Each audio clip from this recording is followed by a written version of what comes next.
वाल्मिक कराड संतोष देशमुखांच्या हत्येचा मास्टरमाइंड असल्याचं सीआयडीनं दाखल केलेल्या आरोपपत्रामधून समोर आलेलं आहे।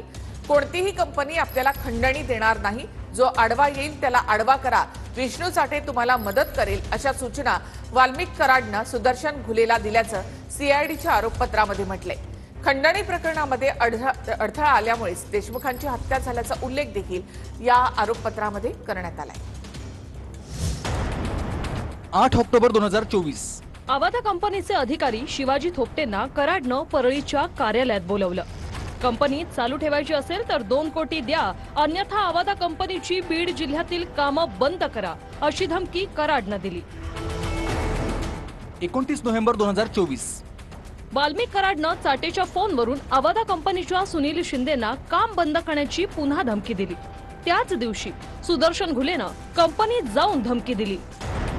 29 नोव्हेंबर 2024 कराड, चाटे, सुदर्शन घुले, प्रतीक घुले, सुधीर सांगळे आणि कृष्ण आंधळेनं केटच्या कार्यालयात मीटिंग घेऊन कट रचला। 6 डिसेंबर 2024 घुले आणि सांगळेनं कंपनीत जाऊन सुरक्षा रक्षकाला मारहाण केली। 2 कोटी द्या, नाहीतर काम बंद करण्याची धमकी दिली। कंपनीच्या कर्मचाऱ्यांनी मस्साजोगचे सरपंच संतोष देशमुखांना फोन केला। संतोष देशमुखांनी घुलेला कंपनी बंद करू नका, लोकांना रोजगार मिळू द्या, अशी विनंती केली।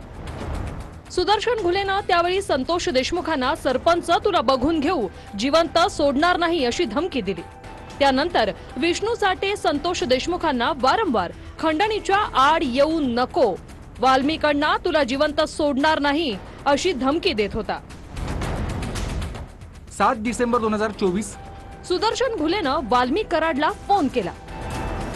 कराडनं घुलेला सांगितलं, जो तो उठेल, आपल्या आड येईल, आपण भिकेला लागू। कोणतीही कंपनी आपल्याला खंडणी देणार नाही। आता जो कोणी आड येईल त्याला आडवा करावा लागेल। कामाला लागा, विष्णू साठेशी बोला, तो तुम्हाला मदत करेल। 8 डिसेंबर 2024 विष्णू साठे, सुदर्शन घुले आणि अन्य चांदूर फाट्याजवळील हॉटेल तिरंगा येथे भेटले। त्यावेळी सुदर्शन घुलेनं वाल्मिक कराडचा निरोप दिला। संतोष देशमुख आडवा आला तर त्याला कायमचा धडा शिकवा। आमच्या मागण्या पूर्ण केल्या नाही तर काय परिणाम होतात हा संदेश इतरांना जाऊ द्या, असा निरोप दिला। 9 डिसेंबर 2024 दुपारी 3:22 प्रतीक घुले, सुदर्शन घुले, सांगळे, आंधळे, जयराम चाटे आणि केदारनं सरपंच देशमुखांचं उमरी टोल नाक्याजवळ गाडी अडवून अपहरण केलं। त्यानंतर लोखंडी rod, gas pipe, clutch wire आणि काठीचा वापर करून देशमुखांना मारहाण केली आणि त्यांचा खून केला। 9 डिसेंबर 2024 संध्याकाळी 6:30 वाजता देशमुखांचा मृतदेह दैठणा फाट्याजवळ टाकून आरोपी पळून गेले। त्यामुळे कराड आणि त्याच्या साथीदारांवर पोलिसांनी मकोका अंतर्गत कारवाई केल्याचं आरोपपत्रात नमूद करण्यात आलंय। पोलिसांनी आरोपपत्रात वाल्मिक कराड हाच हत्येचा मास्टरमाइंड असल्याचे पुरावे दिले आहेत। त्यात वाल्मिकच्या वारंवार खंडणीसाठी कंपनीला धमक्या आणि खंडणीच्या आड आल्यानं सरपंच संतोष देशमुखांची हत्या केल्याच्या पुराव्यांचा समावेश आहे।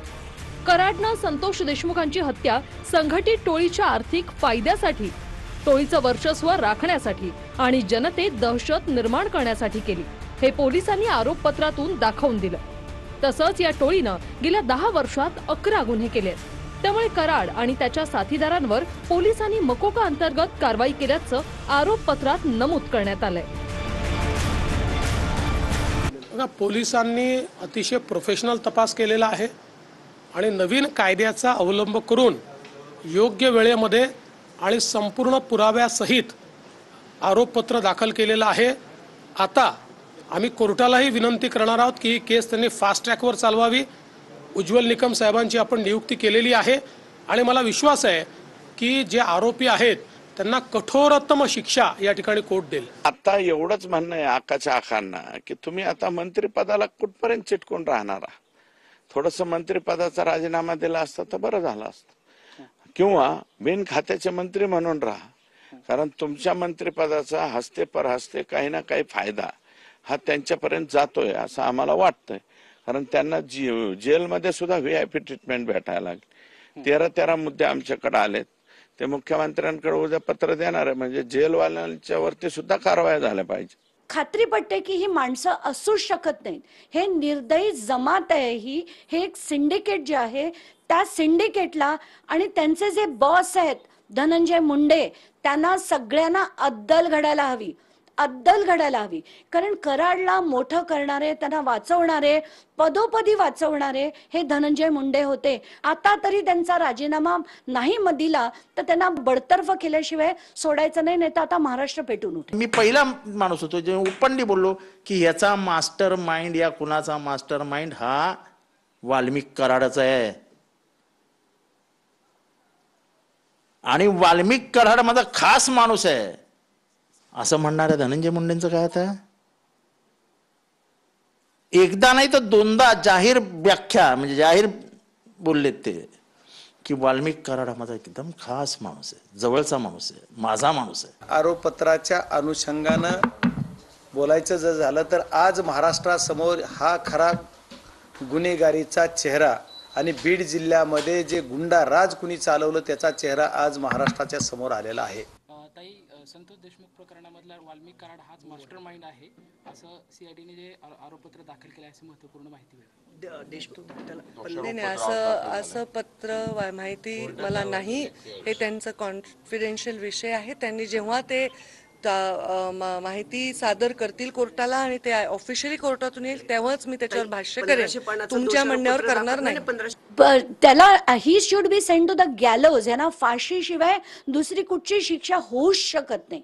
कारण इतक्या निर्दयतेने त्यांनी प्लॅन करून सगळं करून कट करून त्याला मारलंय हे याच्यातनं सिद्ध झालंय. त्यामुळे मला असं वाटतं की अशा लोकांना फाशीपेक्षा काहीही शिक्षा दुसरी होऊच शकत नाही, फाशीच झाली पाहिजे. हे सगळं संघटित गुन्हेगारीचं जाळ आहे. आम्ही हे सुरुवातीपासून सांगत होतो आणि हे सांगत असताना आज ते खऱ्या अर्थानं सिद्ध झालंय. आणि सिद्ध हे सगळं कागदोपत्री पुराव्यानिशी आणि सगळे हे म्हणजे त्याच्या सगळ्या साक्षी झालेल्या आहेत आणि सगळे पुरावे भेटले आहेत. त्या अनुषंगाने हे सगळं मांडलेलं आहे. मला काही आश्चर्य वाटत नाही, कारण का ज्या पद्धतीने अमानुष पद्धतीने हा खून झालेला आहे बीडमध्ये. आणि मला एकच प्रश्न आहे की ह्या व्यक्तीची हिंमतच कशी होते, ज्यामुळे अर्थातच या सगळ्या प्रक्रियेमध्ये कोणीतरी मोठं त्यांच्या मागे असल्याशिवाय एवढा अंधाधुंद कारभार चालेल कसा एखाद्या जिल्ह्यामध्ये.